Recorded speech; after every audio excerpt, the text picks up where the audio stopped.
Hi everybody, Rangan Gamer here, and we are going to start a new run, and we are still within Crusader Kings 3, but we have the Game of Thrones mod back. We started the Game of Thrones mod a while ago, um, the Reigns of Castamere, and we paused it to concentrate on the Dane mark, and the Dane mark will continue, so yeah, that one's not stopping. Yeah, as I say, I did pause it, and then there's been a major update for the Game of Thrones mod. Um, Look, I loved it before the update. I thought it was great, but I think it's got even better, as well as the two new start dates that we can see up there. But we now have dragons in the mod, um, and of course that's what everybody wants, isn't it? Um, so a huge kind of shout out to the developers who have created this mod, maintained it, improved it. I think it's all a labor of love for them because I don't think that they're allowed to profit from this because they don't own the IP obviously. So it's all done because of the love of it. Um, and I keep meaning to kind of check whether there's some way of um, yeah donating to something or another that just shows how much the community appreciates all the hard work that they've put in previously and onto this mod specifically. So yeah, so we're going to have a start. We're going to start in the 106 AC start date, and this is the start date that we'll be familiar with from the House of Dragon uh, series, and obviously people who've read Fire and Blood, or is it Blood and Fire? Fire and Blood. I'm currently reading it, but I haven't reached this date yet within the book. It's an excellent book. It's well worth getting your hands on it. But yes, the Rogue Prince, and it's the 18th of the fourth month, 106 AC. In the early part of King Viserys I Targaryen's reign, his chief annoyance was his own brother, Prince Daemon Targaryen. Daemon was mercurial and quick to take offence, but he was also daring, dashing, and dangerous. He was one of his brother's brashest supporters in the Great Council, though some say he was motivated by the belief he would be named heir. However, Daemon's niece Rhaenyra was named heir instead, and now the king has remarried to the young Alicent Hightower. Seemingly grown tired of waiting for a crown, Daemon is now determined to carve out a kingdom of his own. In this, he and Lord Corlys Velaryon have made common cause, thanks to the predation of the triarchy of the Three Daughters. This fledgling alliance of Lys, Myr and Tyrosh is menacing the trade flowing through the Stepstones, and the Rogue Prince has pledged to stop them. So we are not actually going to start as any of the four, although our character does have a link to one of them. And the second shout out, the second thanks will go to Soul Tomato. Check out his YouTube channel. I will include a link in the description. He's got some great Crusader Kings 3 content and Crusader Kings A Game of Thrones content on his YouTube channel. So be sure to check him out.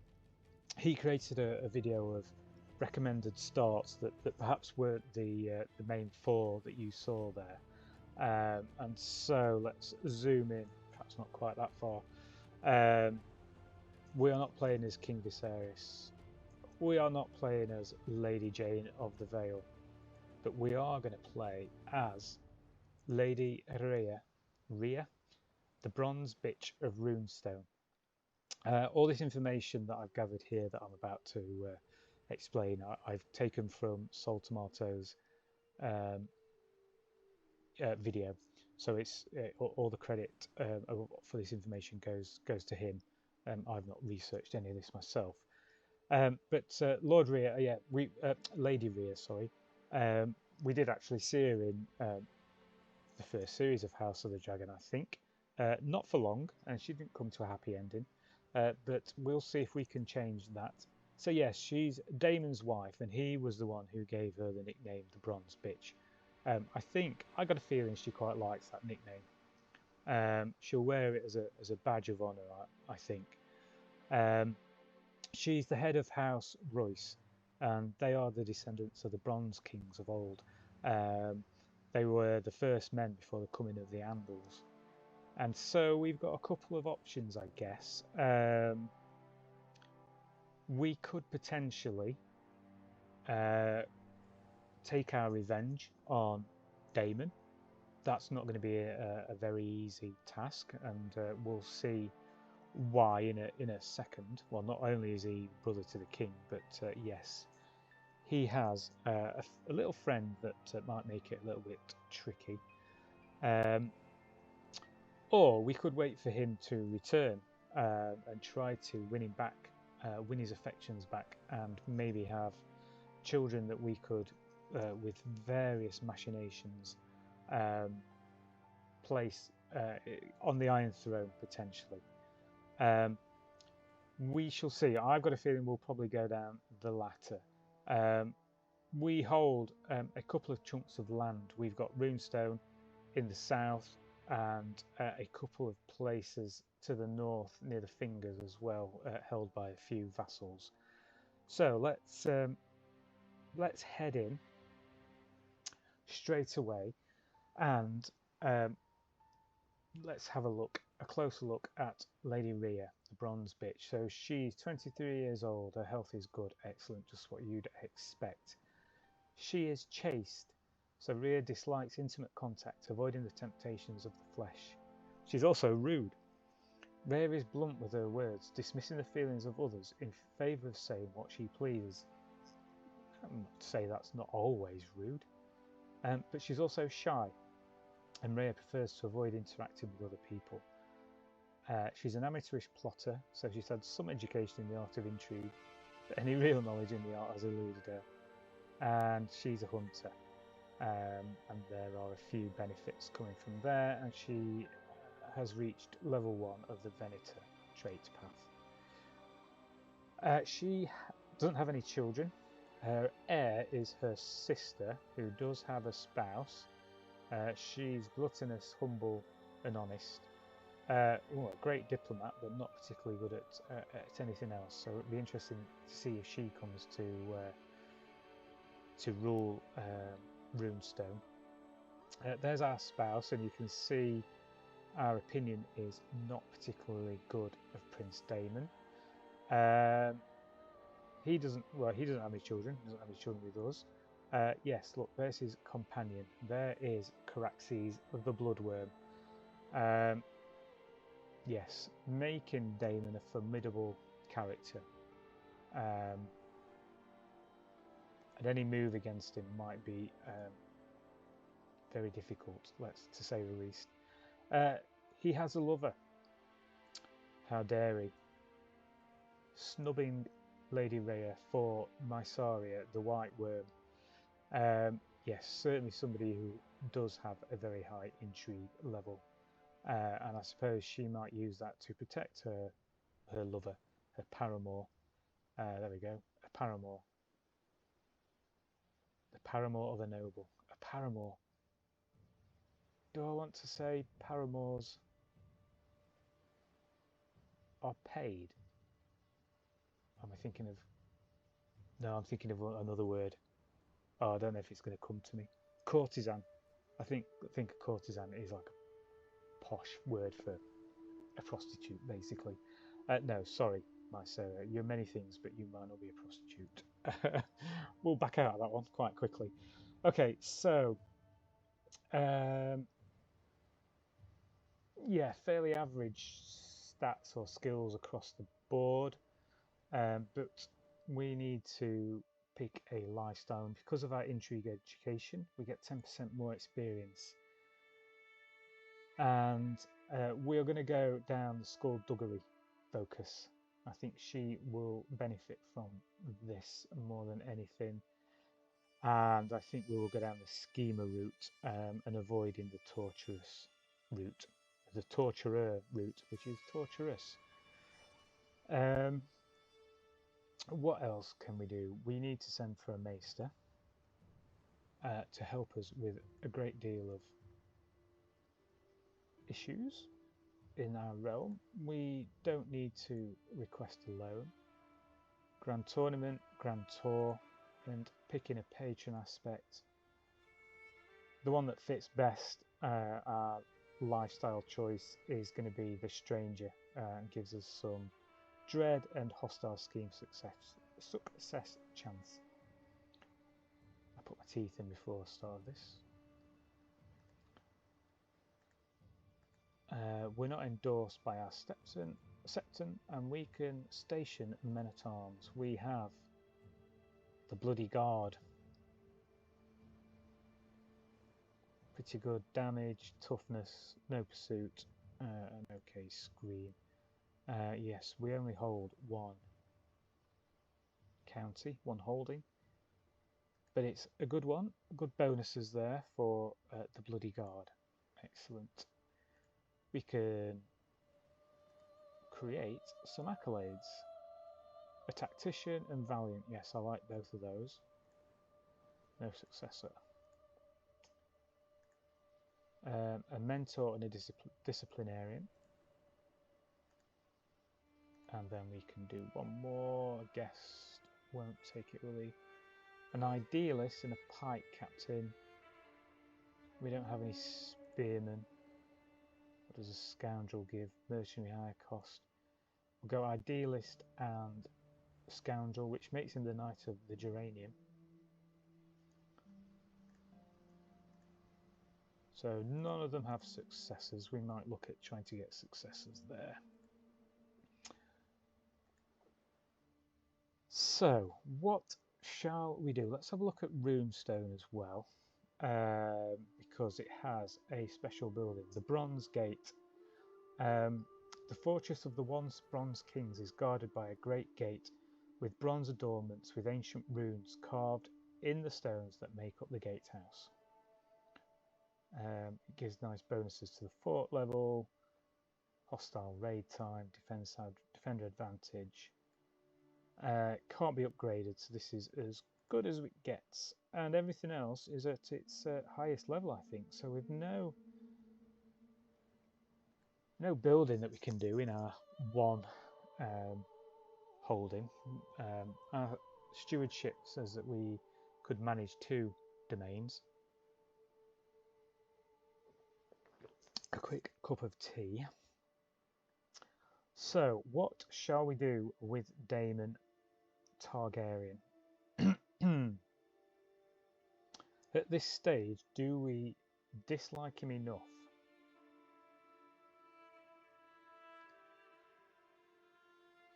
Well, we can't divorce him.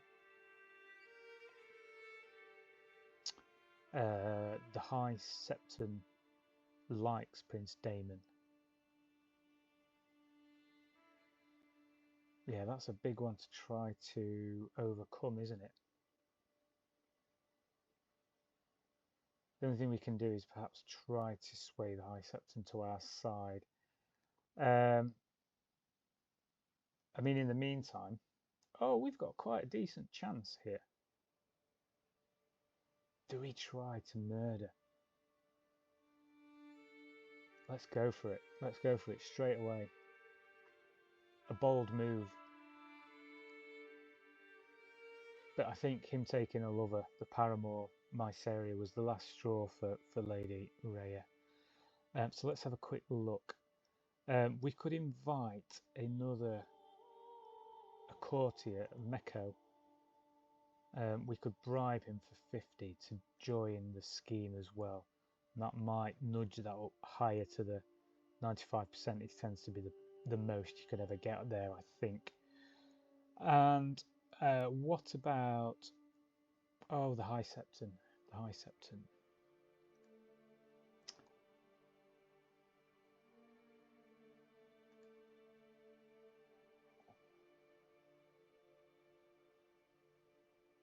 The High Septon. Shall we start swaying you? We will.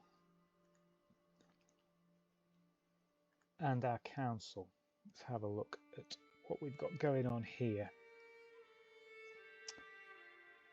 So we've no powerful vassals.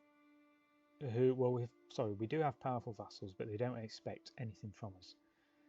So that's quite good. We could move them around, shuffle them out if needed.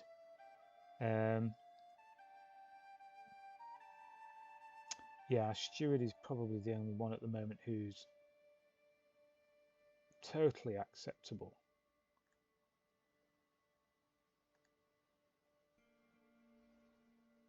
Well, I mean, Lady Rhea is all about promoting equal opportunities, I think. So, Lady Diana, you can be our new marshal. And we'll set you to training commanders. Spy Master, the guy that we just sacked, would make a slightly better Spy Master than Lord Yon. Let's have a look at Lord Yon. No, we can't really move him anywhere. So let's assign you, gives us an extra 2 up here. Disrupt schemes, support schemes. I don't think he's good enough that I want. The possible side effects: loss of piety, okay, not too bothered about. Loss of prestige, not too bothered about. Scheme failure. That to me, that says all. If I use him, it could just fail altogether. So I'm a little bit wary of putting him onto supporting schemes. Chancellor, it looks like we've got the best Chancellor available. And Admiral, it's either Marshal or Stewardship. Let's assign Yon Royce, our uncle, and set him to protecting trade. That should boost our income a little bit. The rest I'm kind of happy with. Okay, well we'll unpause straight away. So this series I wanted. I don't know how to. Yeah, get my brain in gear. Let's see if I can formulate the words I'm trying to say. So this, I'm possibly thinking that this might just be a limited series to the life of Lady Rhea Royce, and we shall see how she prospers or otherwise in her lifetime, which hopefully spans a good number of years. Obviously, if she dies in the next kind of 5 minutes, we might look at her heir as well, and we might still do that. We might start looking at really bulking against Targaryen rules and traditions, and maybe return back to being the Bronze Kings and adopting cultures and faiths that the first men may have practiced. But we'll see. So maybe it'll expand into a longer one, but at the moment it's probably going to be the life of Lady Rhea Royce, and we'll see what happens. The new Maester of Runestone. He has arrived from the Citadel, a Reachman by the name Sandman. Let's hope he will be loyal and wise. He doesn't look loyal at the moment, but he is a level 2 Maester. He's a renowned physician, level 2. He's very learned. I think he's pretty good. So we'll lose 20 gold. But he has gained opinion of us. Fantastic. Activities, yeah, nothing out of the ordinary there.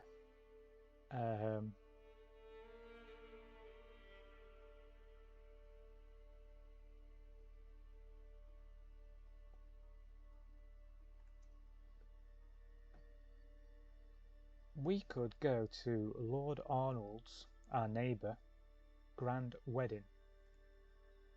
I think we would do that as a neighbouring ruler, show good intentions. So we shall join.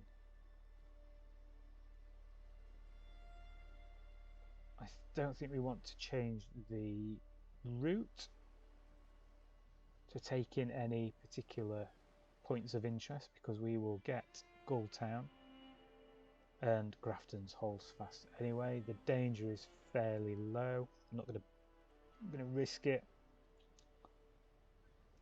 Yes, we'll join. A grand wedding, fresh start. My acquaintance Lord Arnold is hosting his own wedding ceremony in Gulltown, and time has come for us to depart. He will be entering holy matrimony with Elenia, and the wedding should be nice, like most weddings are. I look forward to relaxing and enjoying the celebrations that accompany such an occasion. There's Lord Arnold. He's 50, and he's getting married to Elena, who's 27. She looks a little bit unsure, shall we say. But I can't wait.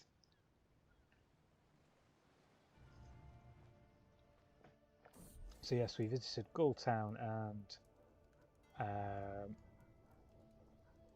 can't see what's happening. One of the large primary port for ships travelling between the three cities, King's Landing and the north.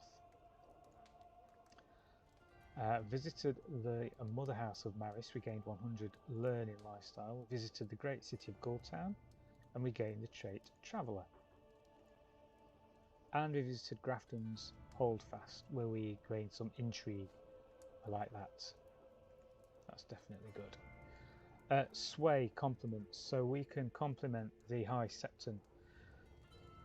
To make High Septon more susceptible to my attempts at approaching him, I can include a compliment in my next missive to his court. I will be sure to mention his relentless courage, his clear rationality, his forgiving nature, or I shall keep it short and professional.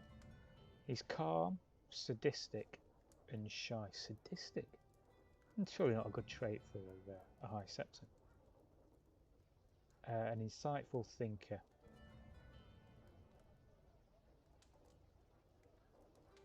I think out of any of those, that will be the most likely.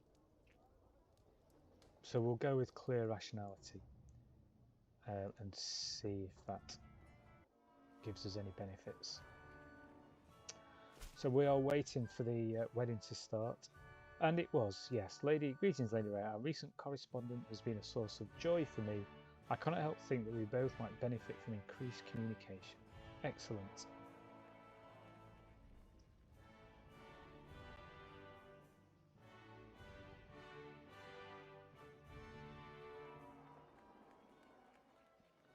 Would be better if that didn't overlap. I suppose it all depends on what size of screen we're working off, doesn't it? But yeah, I don't like how it covers these pop-ups. I think when Crusader Kings 3 releases an update, which is there's a paid element to it, but also there'll be free elements. I think we can dictate what kind of pop-ups appear and where they appear as well, so that would be quite useful. I'm just hoping that update doesn't break every other save that we've got going on. So let's crack on with this. The wedding ceremony starts. I look around myself in excitement. Everywhere I lay my eyes there are mingling guests, flowers on every surface, buzzing servants with loaded dishes, and a very proud host, Lord Arnold, checking on the final details. The nervous but excited spouses Lord Arnold and Elenia are standing at the ready. The ceremony is about to begin. I can't wait. Everybody loves a good wedding, right? Oh, someone choked on a goose bone. Damon. So the thoughtful Rhea. Okay, so now you like us, eh? I call on you to honour our alliance and join me in the Damon's landing on the stepstones. We've got no love for kind of anybody here, really. Oh yeah, he is our rival as well.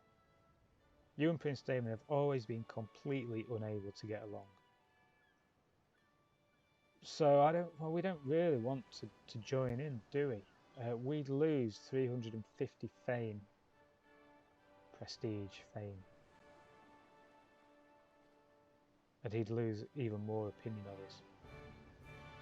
I'm sorry, but we're not going to. I am not willing to risk the lives of my men just for your war in the Stepstones, Damon. Oh, did I accept? Oh, unbelievable.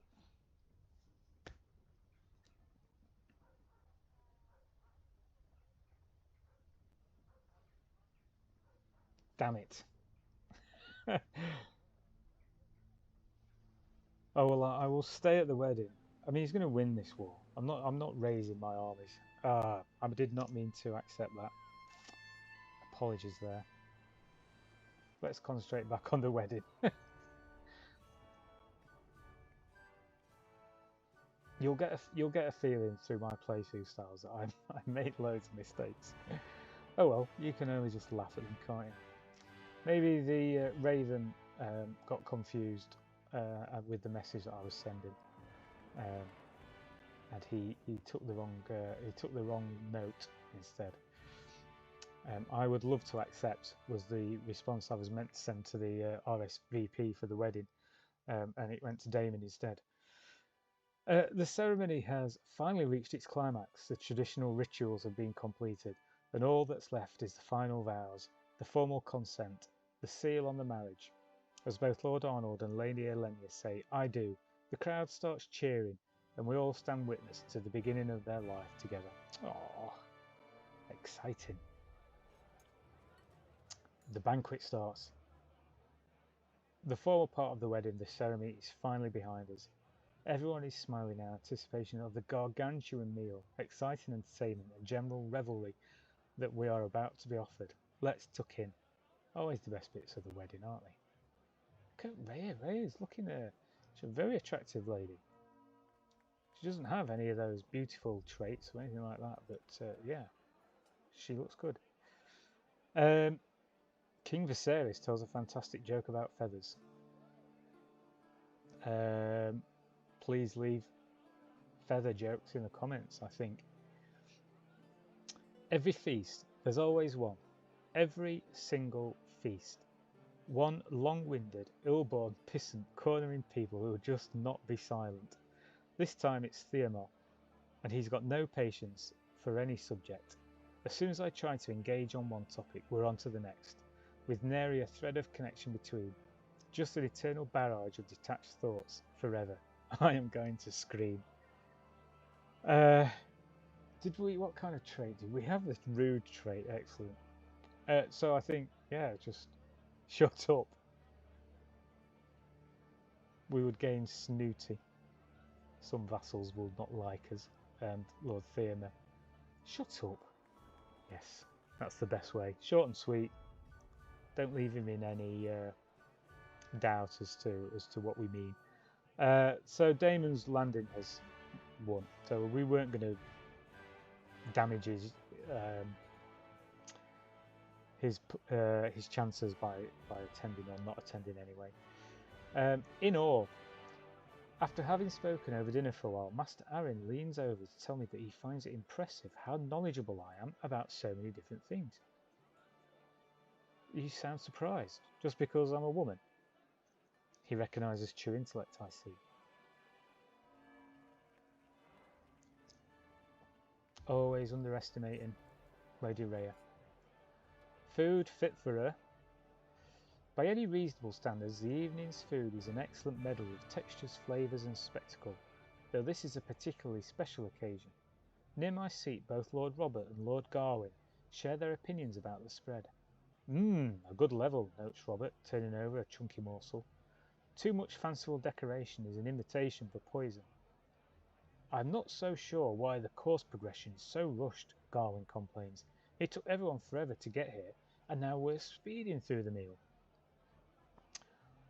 Do we want to pick the side of anybody?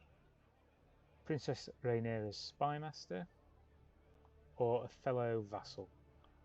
We'll side with our vassal.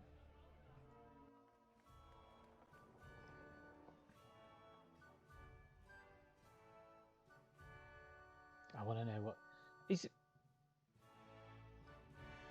Did you see that? Will it still be there when I go back? So the victory was won. That's fine. King Viserys tells a fantastic joke about whips. That man. Whips and feathers. Okay, dokes. A kindred spirit. Throughout the meal, I find myself easily drawn into Lord Uther's conversation. He has some very interesting opinions, makes the very best jokes, yet not about feathers or whips, and we seem to have so much in common. Whenever I'm recounting an anecdote, he listens attentively and chips in with all the appropriate comments at the appropriate time. Who would have thought I'd find such pleasant company at this wedding? Well, it's a wedding, surely you're going to find somebody there you like. No need to get any closer though.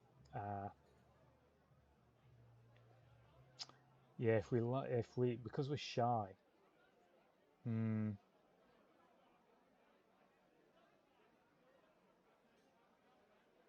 Well, I think we have to take our personality trait there, don't we, and keep him at arm's distance. To the thoughtful rear, I call on you again. Another one. Oh, right. This time, we are declining. I did accept last time. I clicked over here somewhere, didn't I? I call on you to honour our alliance and join me in Damon's war for the Stepstones. So what, is he wanting to take the whole lot now?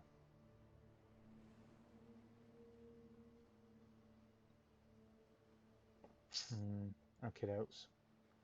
No, we are declining, definitely. Your dishonour comes at a cost.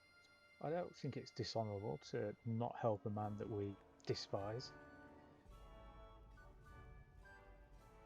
The wedding night starts. It feels like I've been eating, drinking, mingling, dancing and singing for days. Soon the celebrations will wind down and the spouses will retire to their private chambers for the consummation of the wedding. For us who remain though, let's pour another drink and toast to the spouses. It's time. Another 23 days. After this wedding we will draw to a close to the first episode. Into the night, the newlyweds have taken their leave, consigned by the families to the bedchamber to consummate their union. The rest of us return to the banquet hall to make merry and celebrate. The rest of the evening is mine to spend how I wish. Tonight I must look to the paupers of Grafton's Holdfast. Looks like we would donate some gold and gain some piety. My presence here today must not be overshadowed.